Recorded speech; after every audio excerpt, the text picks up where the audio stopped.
तो आज मैं आप सभी लोग को फादर्स डे के बारे में कुछ बताना चाहती हूँ। तो प्लीज इस वीडियो को देखने के बाद एक लाइक कर एक सब्सक्राइब कर देना।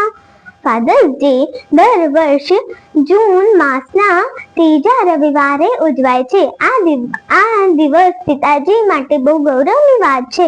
પિતાની ભૂમિકા પરિવારમાં સૌથી મહત્વપૂર્ણ હોય છે। તેવા આપણા જીવનના સાચા માર્ગદર્શન હોય છે।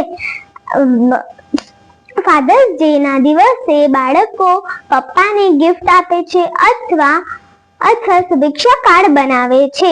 કેટલાક લોકો પપ્પા સાથે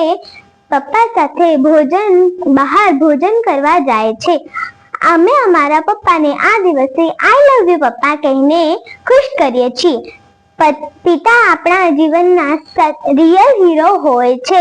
તેવા આપણા માટે પોતાના સપનાને પણ ત્યાગ કરી નાખે છે। પિતાની મહેનત અને પ્રેમ ક્યારેય ભૂલવામાં આવે નહીં। આપણે યાદ રાખશું કે પિતા આપણા માટે કેટલી મૂલ્યવાન ભેટ છે। Thank you.